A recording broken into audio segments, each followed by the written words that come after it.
terjadinya krisis air yang saat ini terjadi di berbagai belahan dunia, termasuk di Indonesia. Krisis terjadi karena berkurangnya jumlah air yang tersedia dibandingkan dengan yang dibutuhkan. Berkurangnya jumlah air, terutama air bersih, ini disebabkan oleh banyak hal. Perubahan iklim, pertambahan penduduk dengan segala aktivitasnya, serta pencemaran. Meningkatnya jumlah penduduk semakin menuntut tersedianya berbagai fasilitas untuk memenuhi kebutuhan, termasuk perhotelan. Tingginya aktivitas hotel akan mengekstraksi air bersih dalam jumlah yang sangat besar dan menghasilkan air yang tercemar. Pencemaran dari usaha perhotelan disebabkan oleh banyak hal, diantaranya instalasi pengolahan air limbah yang tidak berfungsi atau tidak difungsikan, dan karena sulit dilakukan maintenance dan tidak digunakan teknologi yang tepat, masalah SDM dan sebagainya. Keadaan ini menyebabkan tekanan pencemar terhadap badan air semakin berat dan sulit untuk dikendalikan, termasuk komponen limbah yang sulit untuk diatasi dan berbahaya terhadap lingkungan, yaitu limbah deterjen dan logam berat. Salah satu bukti terhadap keprihatinan ini direspon oleh Dinas Lingkungan Hidup Provinsi Jawa Timur dengan sangat ketat, yaitu dengan cara melarang membuang air limbah ke sungai meskipun telah melalui proses pengolahan. Dengan demikian, pengolahan limbah perhotelan dengan menggunakan berbagai teknologinya merupakan hal yang tidak bisa ditawar demi menyelamatkan lingkungan dan menjaga agar pembangunan tetap berkelanjutan. Berdasarkan kondisi tersebut, tim peneliti Waste and Water Management Universitas Muhammadiyah Malang mengajukan solusi teknologi untuk mengurangi atau meminimalisir pencemaran limbah cair dari perhotelan dengan menerapkan teknologi bioremediasi limbah cair menggunakan konsorsium mikroba resisten terhadap deterjen dan logam berat. Teknologi bioremediasi ini telah diuji dengan memperoleh hasil yang baik di dalam skala laboratorium dan telah memperoleh 3 hak paten, sehingga memenuhi ketentuan TKT 4 untuk diuji dan dikembangkan pada skala lingkungan yang sebenarnya. Mengingat hasil pengamatan kami, tim peneliti memperlihatkan bahwa kondisi IPAL perhotelan di lapangan sangat bervariasi dan hampir seluruhnya sulit dalam maintenance, maka tim mengusulkan konstruksi teknologi IPAL perhotelan yang lebih mudah untuk dikelola, yang berbasis teknologi cerdas. Assalamualaikum warahmatullahi wabarakatuh. Penelitian ini berjudul aplikasi konsorsium bioremediator toleran deterjen dan logam berat pada instalasi pengolahan air limbah perhotelan berbasis teknologi cerdas. Riset ini dimulai dari latar belakang bahwa sekarang pemerintah Provinsi Jawa Timur melalui Dinas Lingkungan Hidup mengeluarkan kebijakan baru tentang larangan membuat air limbah dari aktivitas usaha ke badan air. Hal ini karena memang cemaran-cemaran dari air limbah, terutama dari limbah domestik, termasuk limbah perhotelan, adalah cemaran deterjen. Yang lebih berat lagi adalah adanya logam berat pada limbah domestik dan polutan yang lainnya. Permasalahan lain yang didapatkan di latar belakang adalah bahwa IPAL yang biasa digunakan sering tidak berfungsi secara optimal. Kemudian IPAL juga sulit di dalam pemeliharaan yang berkelanjutan. Di Malang Raya, sebagai salah satu daerah tujuan wisata, maka perhotelan ini berpotensi untuk menghasilkan air limbah yang dapat merusak lingkungan. Oleh karena itu, diperlukan riset yang lebih komprehensif secara menyeluruh sampai menghasilkan penyadaran pengusaha perhotelan untuk melindungi dari pencemaran dengan penggunaan IPAL yang didesain dengan berbasis teknologi yang cerdas. Kemudian di dalam pemecahan masalah yang secara umum yang kita perlukan di dalam riset ini sangat diperlukan di dalam pengolahan limbah cair yang ramah lingkungan dan aman terhadap lingkungan dengan model IPAL instalasi pengolahan air limbah yang berbasis teknologi cerdas, kemudian mudah pemeliharaan, kemudian juga tahap terakhir di dalam riset ini adalah sosialisasi hasil riset dengan pendekatan sosial pada hotel-hotel terutama di Malang Raya. Kemudian teknologi yang dipakai di dalam alternatif ini adalah dengan menggunakan konsorsium bioremediator pengurai limbah yang terdiri atau komposisinya terdiri dari 4 strain bakteri heterotropik indigen asal limbah domestik yang diterapkan pada sistem IPAL yang didesain dengan teknologi cerdas. Dasar pijakan riset yang direncanakan selama 3 tahun 2024 sampai 2026 adalah paten yang granted atas nama Lutwaluyo dengan nomor paten IDP 0000888168 yang granted tahun 2023, kemudian paten nomor IDP 0000922247 granted tahun 2024, dan paten terakhir tahun 2024 juga dengan nomor IDP 0000922236. Kita mulai risetnya dari TKT 4. Jadi berdasarkan pada paten granted ini kita memulai riset tahun 2024 ini dengan TKT 4. Kemudian hasil riset yang diharapkan adalah riset yang dilakukan akan menghasilkan luaran. Yang pertama adalah produk bioremediator toleran deterjen dan logam berat, kemudian pupuk organik dari hasil remediasi limbah, kemudian model berupa modul IPAL berbasis teknologi cerdas, kemudian yang terakhir nanti adalah sosialisasi ke pengusaha hotel tentang pembuangan limbah yang aman dan ramah lingkungan. Nah, ini akan diterapkan pada mitra dan harapannya akan memberikan nilai tambah untuk meningkatkan efisiensi dan efektivitas di bidang lingkungan yang berkelanjutan. Yang kedua adalah peta jalan riset yang telah mencapai grand paten ini atau paten yang sudah granted ini tahun 2023 dan 2024 melalui serangkaian penelitian riset sebelumnya paling tidak terbagi menjadi 4 tahap yang kita mulai pada tahun 1999 sampai 2002 itu tentang riset analisis, yaitu perbandingan produk-produk pengurai limbah yang ada di pasar. Kita analisis semua berupa kelemahan dan kelebihannya.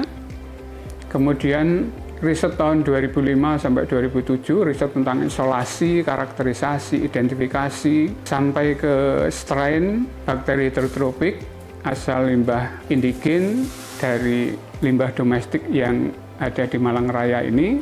Kemudian menghasilkan isolat unggul yang berupa satu amilolitik, sifat bisa menguraikan amilem, kemudian proteolitik bisa menguraikan protein, lipolitik menguraikan atau mendegradasi, meremediasi lemak. Kemudian kita dapatkan hasil biopestisida dari mikroba yang kita dapatkan ini berupa bisa mematikan patogen-patogen yang ada di dalam limbah.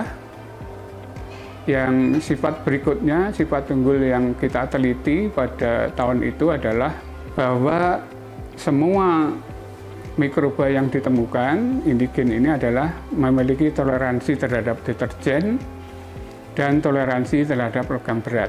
Kemudian yang ketiga, riset periode 2016-2018 ini terutama riset pada limbah cair domestik yang kemudian dilanjutkan pada riset 2021-2002, riset yang menghibridkan bakteri yang ditemukan dengan tumbuhan air remediator untuk menguraikan limbah domestik. Kemudian tahun 2023 sampai 2024 kita dapatkan paten granted dari Kemenhumham Republik Indonesia. Berikutnya adalah tentang novelty, kebaruan dari riset yang akan kita lakukan. Ada beberapa kebaruan atau novelty dari riset yang akan kita lakukan ini memiliki keunggulan antara lain, satu, bahwa strain bakteri heterotropik ini diisolasi dari limbah cair rumah tangga sehingga merupakan bakteri indigen. Yang kedua, starternya memiliki kemampuan amilolitik, proteolitik, lipolitik, dan antagonis patogen sehingga dapat mendegradasi limbah cair rumah tangga menjadi ramah dan aman lingkungan. Kemudian yang ketiga, keunggulan yang ketiga atau kebaruannya bahwa strain bakteri heterotropik ini toleran deterjen dan toleran logam berat sehingga mudah dipakai di lingkungan di mana limbah mengandung deterjen dan logam berat itu. Yang keempat, semua strain bakteri heterotropik berspora sehingga formula yang dihasilkan relatif sangat tahan terhadap faktor-faktor lingkungan yang dan menghasilkan kestabilan yang mantap terhadap bakteri itu. Yang kelima, bahwa semua strain memiliki kemampuan toleransi terhadap deterjen. Berikutnya adalah tentang nilai strategis dari riset yang akan dilakukan, bahwa konsorsium bioremediator toleran deterjen dan logam berat ini memiliki peran yang sangat penting di dalam pembangunan berkelanjutan, bahwa teknologi ini dipadukan dan diterapkan pada IPAL yang berbasis teknologi cerdas yang sangat memungkinkan untuk meremediasi limbah cair perhotelan secara aman dan ramah lingkungan. Kemudian metode yang dilakukan pada riset ini secara umum, yang pertama adalah pada riset pengembangan aplikasi bioremediator pada tahun 1, kedua, dan ketiga. Kemudian riset tentang model IPAL berbasis teknologi cerdas pada tahun pertama, kedua, dan ketiga juga. Kemudian untuk riset rekayasa sosial tahun pertama, kedua, dan ketiga. Yang berikutnya adalah luaran yang diharapkan dari riset yang akan dilakukan selama 3 tahun ini. Pada tahun pertama, artinya pada tahun 2024, yang pertama adalah mendapatkan hasil uji coba aplikasi konsorsium bioremediator pada IPAL perhotelan yang berbasis teknologi cerdas. Kemudian yang kedua, prototipe IPAL perhotelan berbasis teknologi cerdas yang nanti akan didaftarkan untuk KI-nya, artinya untuk patennya. Kemudian yang berikutnya adalah luaran tentang draft artikel penelitian yang akan disubmit pada jurnal internasional bereputasi, Journal Environmental Health Science and Engineering. Kemudian pada tahun kedua, tahun 2025, luaran yang diharapkan keluar dari riset ini adalah modul instalasi pengolah air limbah IPAL perhotelan berbasis teknologi cerdas. Yang kedua, draft paten teknologi aplikasi konsorsium bioremediator pada IPAL perhotelan berbasis teknologi cerdas. Kemudian yang ketiga, desain instalasi produksi konsorsium mikroba secara pabrik dengan fabrikasi. Kemudian yang keempat, produksi konsorsium mikroba skala pabrik. Yang kelima, desain kemasan produk konsorsium mikroba. Yang keenam, draft paten desain produk dagang konsorsium bioremediator. Kemudian yang ketujuh, draft artikel jurnal penelitian. Yang kedelapan, draft artikel jurnal pengabdian pada masyarakat. Kemudian pada tahun 2026, luaran yang kita harapkan adalah paten merek dagang konsorsium bioremediator. Yang kedua, produksi konsorsium bioremediator bermerek skala pabrik. Yang ketiga, paten model IPAL perhotelan berbasis teknologi cerdas. Yang keempat, komersialisasi produk konsorsium bioremediasi dan IPAL perhotelan berbasis teknologi cerdas kepada calon pengguna atau mitra. Yang kelima, artikel jurnal penelitian dan pengabdian pada masyarakat. Yang keenam, paten merek dagang konsorsium bioremediator. Yang ketujuh, produksi konsorsium bioremediator bermerek skala pabrik. Kemudian yang kedelapan, paten model IPAL perhotelan berbasis teknologi cerdas. Yang kesembilan, komersialisasi produk konsorsium bioremediasi dan IPAL instalasi pengolahan air limbah perhotelan berbasis teknologi cerdas kepada calon pengguna. Kemudian yang 10 tentang artikel atau disubmit ke jurnal penelitian dan jurnal pengabdian pada masyarakat. Dari hasil survei lapangan menunjukkan bahwa instalasi pengolah air limbah di salah satu hotel yang digunakan saat ini itu kurang optimal dalam menyelesaikan permasalahan pengolahan air limbah. Di mana permasalahan yang terjadi di IPAL itu antara lain pengaturan debit inflow yang harus sesuai dengan kapasitas, penggelontoran lumpur atau endapan yang kurang berjalan dengan baik, dan aerasi yang belum dilakukan secara otomatis, serta SDM yang kurang optimal. Sehingga untuk mengatasi permasalahan tersebut perlu adanya IPAL yang dilengkapi dengan perangkat otomatis untuk mengoperasikan IPAL secara optimal. Rumusan masalahnya, bagaimana model konstruksi IPAL untuk mengaplikasikan konsorsium bioremediator toleran deterjen dan logam berat yang berbasis teknologi cerdas. Berikut adalah poin-poin penting tahapan pengolahan limbah cair di hotel yang diusulkan, yaitu yang pertama, tahap pemisahan awal dan pra-pengolahan. Tahap pemisahan awal dan pra-pengolahan dalam pengolahan limbah cair di hotel dilakukan dengan menggunakan beberapa bak. Yang pertama adalah bak penyaringan kasar yang berfungsi untuk pengolahan, di mana penyaringan kasar itu dilakukan untuk menghilangkan benda-benda besar dan kasar seperti plastik, kertas, dan sampah lainnya yang dapat merusak peralatan atau mengganggu proses pengolahan selanjutnya. Adapun prosesnya yaitu menggunakan saringan yang terbuat dari logam dan ditempatkan di bak yang kemudian air limbah akan masuk dan menangkap benda-benda kasar. Manfaatnya tentu bisa mencegah penyumbatan atau merusak peralatan-peralatan di tahap berikutnya. Yang kedua adalah memastikan bahwa aliran limbah tetap lancar dan efisien. Kemudian tahap berikutnya melalui penangkap lemak. Air limbah yang sudah melalui tahap pertama itu ditangkap di bak grease trap, di mana ini bisa menghilangkan minyak dan lemak yang berasal dari dapur yang dapat menyebabkan masalah pada pengolahan berikutnya.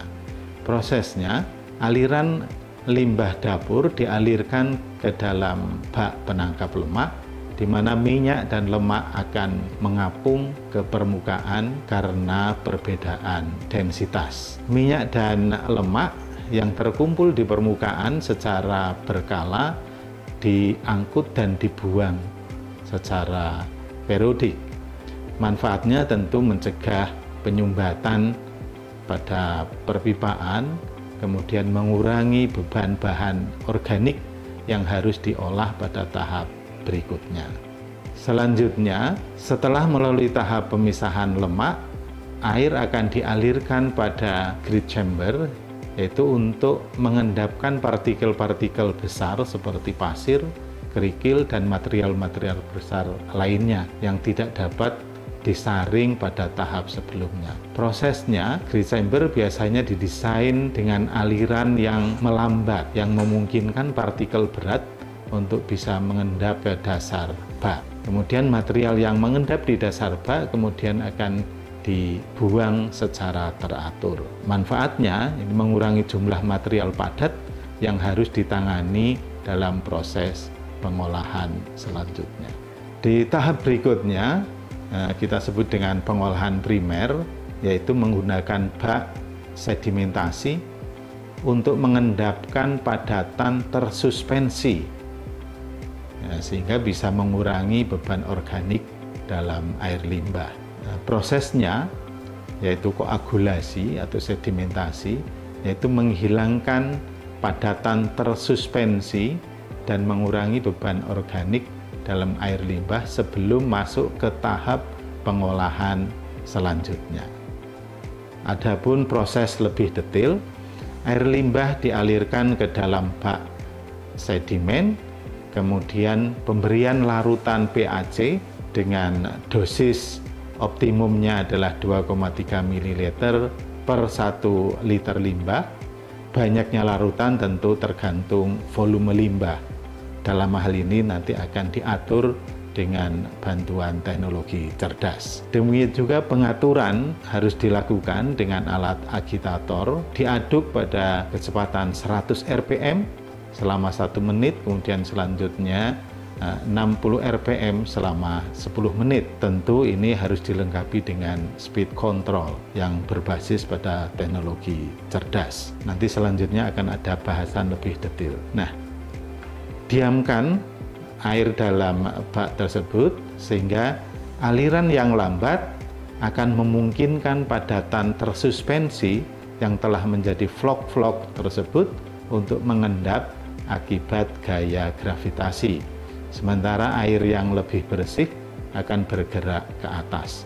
Padatan yang mengendap di dasar bak atau tangki dikumpulkan dan dipompa ke unit pengolahan lumpur untuk pengolahan lebih lanjut. Beberapa manfaat, yang pertama bisa mengurangi jumlah padatan tersuspensi, kemudian yang kedua adalah mengurangi beban organik yang harus diolah oleh mikroorganisme. Adapun parameter operasionalnya, itu kita bisa melihat waktu retensinya, kemudian laju aliran, kemudian pemantauan kualitas. Waktu retensi, waktu yang diperlukan air limbah berada dalam bak sedimentasi yang biasanya itu antara 1,5 sampai dengan 2,5 jam untuk memastikan pengendapan yang efektif. Juga akan menggunakan teknologi cerdas. Demikian juga laju aliran dan pemantauan kualitas seperti memantau parameter kualitas air, total suspended solid, dan BOD untuk memastikan efisiensi pengolahan. Baik, nah itu beberapa langkah yang dilakukan. Adapun penerapan teknologi cerdas di IPAL yang akan diterapkan di hotel, pertama adalah otomasi dan kontrol proses, di mana fungsinya itu untuk mengawasi dan mengendalikan proses pengolahan limbah secara real time. Kemudian komponennya meliputi sensor, ada aktuator, ada perangkat lunak, pemantauan, kemudian ada controller logik. Manfaatnya memungkinkan pengawasan dari jarak jauh, pengumpulan data secara real time, kemudian analisa data, serta bisa dipakai untuk pengendalian secara otomatis. Ini contohnya adalah bagaimana menyesuaikan dosis bahan kimia atau bahan keobulan berdasarkan data kualitas air yang diterima. Untuk memudahkan aplikasinya, maka kita gunakan PLC. Dengan bantuan PLC ini kita bisa mengoptimasikan operasi pengolahan limbah seperti pengendalian pompa, pengadukan, dan pengaturan aliran. Nah, komponennya ini ada unit controller yang dapat diprogram untuk melakukan berbagai fungsi kontrol. Sedangkan manfaatnya adalah meningkatkan kecepatan respon terhadap perubahan kondisi operasional dan meminimalkan intervensi manusia. Contohnya ini untuk mengaktifkan pompa secara otomatis ketika level lumpur mencapai batas tertentu. Nah, sedangkan pemantauan yang bisa dilakukan, pemantauan kualitas air, tentu menggunakan sensor kualitas air. Ya. Dalam hal ini, kita gunakan beberapa jenis sensor, misal pH meter, yaitu untuk mengatur keasaman dan kebasaan air limbah, kemudian DO sensor, turbidity sensor, BOD, COD analyzer. Ya, yang fungsinya untuk mengukur kebutuhan oksigen, ya, untuk menentukan beban organik. Ini manfaatnya tentu memberikan data secara real time untuk mengendalikan kualitas air yang lebih efektif. Sedangkan roadmap penelitiannya secara garis besar, di tahun pertama itu adalah pembuatan dan simulasi pengolahan pada IPAL prototip, ya, yang diawali tentu dengan produksi bakteri atau mikroba. Kemudian di tahun kedua adalah pembuatan dan operasional IPAL skala lapangan, dan di tahun ketiga penerapan IPAL di hotel yang ada di wilayah Jawa Timur. Adapun anggaran biaya untuk tahun pertama, tahun kedua, dan tahun ketiga seperti tampak pada tabel berikut.